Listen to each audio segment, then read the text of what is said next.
Hello everyone, it's Shane Kanto, your Wasteland Reviewer, and this is my weekend review on the Tube. So I'm going to be talking about the different shows that I've been watching on TV or on streaming, and we're going to be focusing on one show that I've watched the first season of from Pop TV, and that's Schitt's Creek.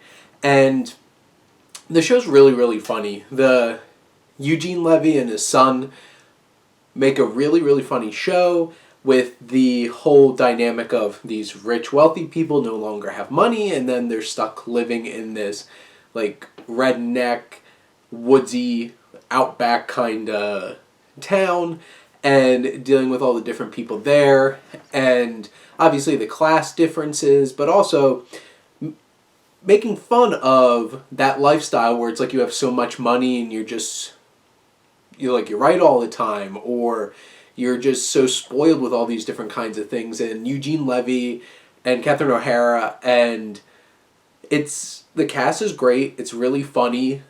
Chris Elliott's the mayor of this town, and they have a lot of fun dynamics. And after a while, I really started caring for the characters and the different relationships that they're building.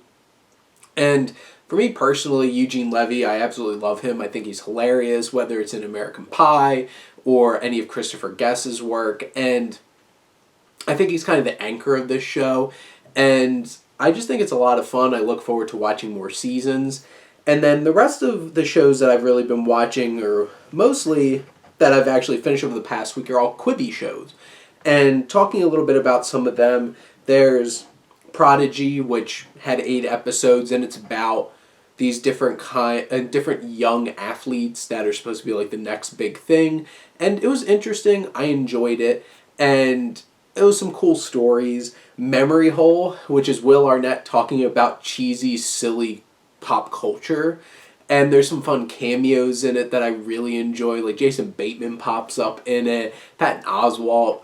And like the first episode, which was my favorite, dealing with sports teams doing raps or songs and stuff like that. And it's a really funny show. Neither of them are really worth paying for the streaming site for. They're just some fun things to watch while it's on there. And then Jason Correa's run as mayor of this town in Massachusetts, and the documentary is called Run This City. I was fascinated by it. I really enjoyed this a lot. This is one of my favorite things that I've been watching on Quibi, and I was really impressed by it. And it's an interesting story. Jason Correa has this way about him. He's so charismatic, and it's like, do you believe him? Or is he really this scoundrel who's screwing over everybody? And it's a challenge to really think and really dig down into identifying who do you believe. And I think it's an interesting show. There's also Survive, and this is starring Sophie Turner, has Corey Hawkins in it, and this show is super melodramatic, ridiculous, about this young woman. And I thought this show was gonna, I didn't know anything about it going in, and the first episode sets up something like Girl Interrupted, and I'm like, this could be, I guess, interesting. It has it's set up so much detail, all these different young people and all their different kind of mental illness and stuff like that, and then rips out the rug out from under you, and it's about a survival of her crashing a plane, and she's on a plane and it crashes, and she's in the wilderness with Corey Hawkins, falling in love with Corey Hawkins, all these crazy things that happen. It's like Girl Interrupted turns into The Revenant out of nowhere, and I don't know, I didn't like it, and it was over the top. Sophie Turner's acting wasn't the strongest. I really appreciate Corey Hawkins in it. I would pass on it. And here's just a little disclaimer about Quibi so far. I'm trying to gauge if some of these are done, because some of these series end so abruptly and anticlimactic, and is it supposed to continue, or there's supposed to be new episodes? There isn't a lot of good records on how many episodes each season is supposed to be. I've been watching Flipped from Funny or Die with Will Forte and the woman from It's Always Sunny in Philadelphia, and I'm really thinking that show's funny. And it comes to this point, but I'm like, is this it? Is this the end of a season? Is this coming out for more seasons? Is this just one show? I can't tell.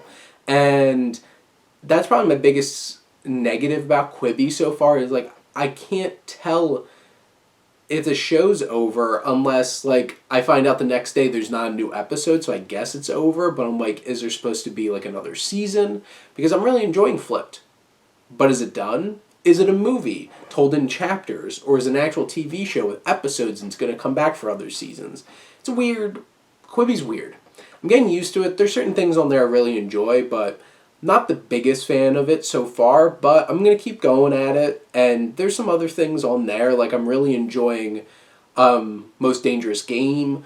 I'm enjoying 50 States of Fright, which is a Sam Raimi show, but that's another one. It's like, is the season over? 6 episodes came out, but there's no new episodes. I'm like, is it done?